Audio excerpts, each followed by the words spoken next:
Rajah 7 menunjukkan sebuah bulatan yang berpusat di O.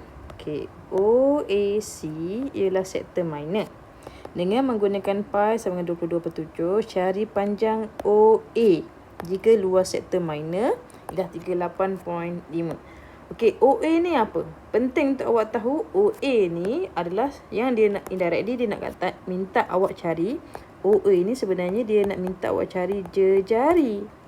Dan dia bagi tahu awak luas. Okey, so luas adalah sektor minor theta over 360. Okey, sebab luas adalah pi J kuasa 2. J tu apa? Jejari.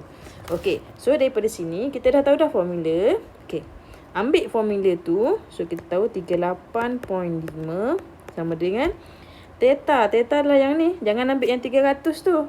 Okey, kalau kat sini dah 300, kat sini berapa? Kat sini adalah 60. So, 60 per 360. Okey. Darab dengan pi 22/7. J kita tak tahu. So, letak je J. Okey. Daripada sini, kalau saya suka guna kalkulator je. 38.5. Alfa sama dengan 60 per... Okey, sekejap. 60 per 360.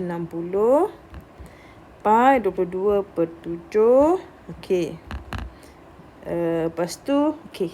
J tu kita gunakan alfa X kuasa 2 lah. So, kat sini, bila nilai kat sini yang saya dapat adalah J sama dengan, kalau kalkulator awak dapat positif dengan negatif, okey. So, kita nak ambil yang mana? Pilih je yang positif. Tapi kalau let's say kalkulator awak memang dah dapat dah yang positif, okey, tak apalah, ambil je lah 8.57. Okey, boleh yang penting adalah awak kena ni lah formula ni. Formula ni ada kat depan. Okey, baik. Soalan seterusnya, soalan B. Okey, rajah 8 menunjukkan sebuah prisma tegak. Okey, MNPQ SR. Okey, M and R ialah keratan rentas seragam prisma tersebut. Okey, ni keratan rentas dia. Okay. Keratan rentas ni penting sebab apa? Sebab nanti bila kalau let's say kita soalan biasanya akan tanya berkaitan dengan isi padu. So kena ambil lah luas keratan rentas tu. Diberi isi padu. Tengok isi padu. Dia dah minta isi padu. Okey. Isi padu prisma tegak MNPQ SR ialah 144. Okey. Cari tinggi tegak dalam sentimeter prisma tersebut. Okey. So sekarang awak kena dapat adalah dia nak ni yang tegak. Dia nak yang ni. Okey, tak nampak sebab warna yang sama. Okey. Sekejap saya bagi warna biru. Okey. So dia nak nilai yang warna biru tu. Okey.